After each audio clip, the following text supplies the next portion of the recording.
उपमुख्यमंत्री सुनेत्रा पवार यांच्यावर ट्विटरवरून टीका करून काँग्रेसनं नवा वाद ओढवून घेतलाय। बीडच्या दौऱ्यावर असताना सुनेत्रा पवारांना बीडच्या कायदा सुव्यवस्थेच्या प्रश्नावर एका पत्रकारानं प्रश्न विचारला। त्या प्रश्नावर सुनेत्रा पवारांनी उत्तर देणं टाळलं। त्याच वेळेस धनंजय मुंडेंनी पत्रकाराला रोखण्याचा प्रयत्नही केलाय।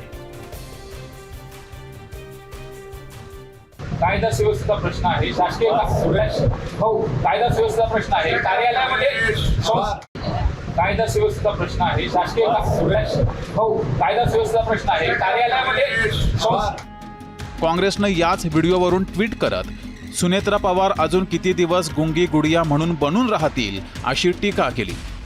या टीकेचे राजकारणात तीव्र पडसाद उमटल्याचं पाहायला मिळालं। राष्ट्रवादीनं रस्त्यावर उतरून निषेध केलाय। धनंजय मुंडेंनी झालेल्या प्रकाराबाबत स्पष्टीकरण दिलंय। बीडच्या पत्रकार परिषदेत प्रश्नोत्तरं होणार नव्हती असं त्यांनी सांगितलंय। माध्यमाचे प्रतिनिधी प्रश्न विचारत होते, तर मी त्यांना म्हणलं की आपण आता थांबायला पाहिजे, कारण हा प्रश्न उत्तराची प्रेस नाही। अधिकृतपणे हे सांगितलेले, हे पत्र अगोदरच दिलेलं आहे की हे फक्त निवेदन करण्यात येईल, प्रश्न उत्तर पत्रकार परिषद नाही, फक्त निवेदन करण्यात येईल, हे सुद्धा माध्यमांनी लक्षात घ्यावं। राष्ट्रवादीच्या नेत्यांनी काँग्रेसवर तुफान टीका केली आहे। काँग्रेसनं ट्विट मागे घेऊन सुनेत्रा पवारांची जाहीर माफी मागावी अशी मागणी केली आहे। काँग्रेसनं स्वतःचा इतिहास तपासण्याची गरज असल्याचा टोलाही राष्ट्रवादी काँग्रेसनं लगावलाय। तुम्ही किती मागे लागलात तरी मी बोलत नाही। आज मी कुठल्या तिथं मंत्रिपदावर नाही, मी फक्त आमदार आहे, तरी सुद्धा आमदार म्हणून मी हुकुमशाह। म्हणजे एखाद्याचा द्वेष किती करावा, फक्त समाज घटकातल्या एका व्यक्तीला पूर्णपणानं टार्गेट करायचं, ते एक दिवस नाही, मागं 252 दिवस मीडिया ट्रायल झालं, आता सुद्धा तेच चाललं। ज्यांनी असा उल्लेख केला असेल त्यांचा तर मी निषेध करतोच, पण महाराष्ट्रामध्ये आपल्या सगळ्यांना माहिती आहे की महिलांचा सन्मान करणारा हा महाराष्ट्र आहे, आणि महिलांविषयी ही आपली खरं तर कुणी असं टीका करणं, टिप्पणी करणं आपली खरं तर संस्कृती नाहीये। आणि निश्चित प्रकारे ज्यांनी कुणी असं हे केलं असेल त्यांनी जाहीर ह्या राज्याची, सुनेत्रा वहिनींची तर माफी मागावी, परंतु राज्यातील माझ्या महिलांची माफी मागावी। महिलांना कमजोर समजण्याची जी चूक, ती वारंवार काही अपप्रवृत्ती करतात, आज त्यामध्ये काँग्रेसचा नंबर लागलेला आहे। काँग्रेसचे प्रदेशाध्यक्ष हर्षवर्धन सपकाळजी यांनी सुनेत्रा वहिनींची माफी मागावी, एक्सवरून ती पोस्ट तात्काळ डिलीट करावी, आणि ज्या 40 पैशाच्या लावारिस कार्ट्यांनी त्या पोस्ट केलेल्या आहेत त्यांना त्यांच्या पद्धतीने उत्तर द्यावं, नाहीतर हे आंदोलन लहान होता होता इतकं मोठं होणार की काँग्रेसच्या विनाशाचं कारण ते सुनेत्रा वहिनीवर केलेली खालच्या पातळीवरील टीका ठरेल।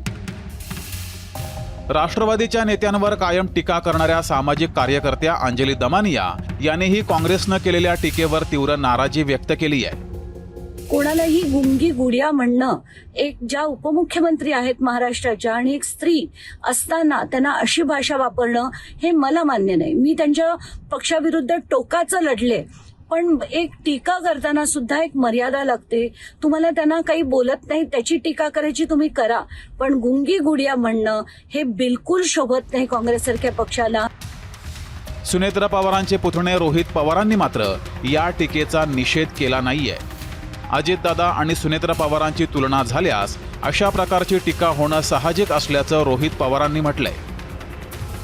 गुंगी गुडिया असं म्हणलं आणि ते चुकीचं बोललं गेलंय असं जर काही अजितदादाच्या पक्षातल्या लोकांना वाटत असेल तर मला असं वाटतं काय चुकीचं कुठंच काय नाही। इंदिरा गांधींना गुंगी गुडिया त्या ठिकाणी म्हणलं जात होतं, त्याला तुम्ही न पॉझिटिव्हली घेऊ शकता न निगेटिव्हली घेऊ शकता। फक्त विषय एवढाच आहे की अनेक लोकांना अजितदादांची सवय झालेली आहे, तीच अपेक्षा तुम्ही सुनेत्रा काकींकडनं ठेवणार असाल तर मला वाटत नाही ती कधीच त्या ठिकाणी पूर्ण होऊ शकते, कारण दादांची जागा कुणीच तिथं घेऊ शकणार नाही। काँग्रेसनं या प्रकरणी माफी मागण्यास नकार दिलाय। बीड जिल्ह्यातील कायदा सुव्यवस्थेच्या प्रश्नावर सुनेत्रा पवारांनी गप्प राहणं हे अपेक्षित नव्हतं असं काँग्रेस प्रदेशाध्यक्ष हर्षवर्धन सपकाळ यांनी म्हटलंय। गुंगी गुडिया हा शब्द असंविधानिक नसून त्यांनी टीका सहन करावी, अन्यथा त्यांनी दुर्गेसारखी कृती करावी असं सपकाळांनी म्हटलंय। जर उपमुख्यमंत्री पदावरची व्यक्ती जर पत्रकारांचे प्रश्न घेत नाही आणि उपमुख्यमंत्री पदावरील व्यक्ती एक आमदाराला ज्यांच्या प्रतिमेच्या अनुषंगाने आधीच सांगितलं त्यांच्याकरवी पत्रकारांना चूप बसवतात, हे लोकशाहीला आणि एकंदरीत समाज जीवनाला अशोभनीय आहे. अशा वेळेस हाताची घडी तोंडावर बोट ठेवणं म्हणजे चूप बसणं आणि तशी भूमिका ही त्यांनी त्या ठिकाणी निभावल्याच्या अनुषंगानं गुंगी गुडिया हा शब्दप्रयोग त्या ठिकाणी केलेला आहे.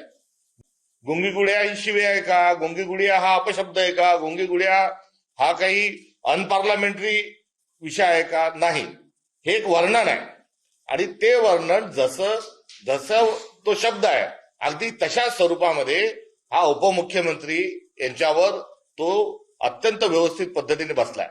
ते अनेक विषयावर बोलत नाहीत. सुचित्राताईंना टीकेच्या माध्यमातून कुठे गुंगी गुडिया म्हटलं असेल तर त्यांनी दुर्गाय साबित करावं आणि दुर्गाय साबित करण्यासाठी त्यांनी काय करावं तर दुर्गाय सिद्ध करण्याकरता ताबडतोब अर्थघात स्वतःच्या कडे घ्यावं, स्वतःच्या पक्षाकडे घ्यावं. त्यांनी ताबडतोब अपघाताचा जो शोध आहे तो लावल्याशिवाय मी स्वस्थ बसणार नाही हे त्यांनी सांगावं. काँग्रेसनं सुनेत्रा पवारांवर केलेल्या या टीकेचा काँग्रेसला काहीच राजकीय फायदा होणार नाहीये. उलट फायदा झाल्यास तो सुनेत्रा पवारांनाच होईल. हे ट्विट करून काँग्रेसनं राष्ट्रवादीबाबतची सहानुभूती मात्र गमावली आहे. ब्युरो रिपोर्ट, जय महाराष्ट्र न्यूज, मुंबई.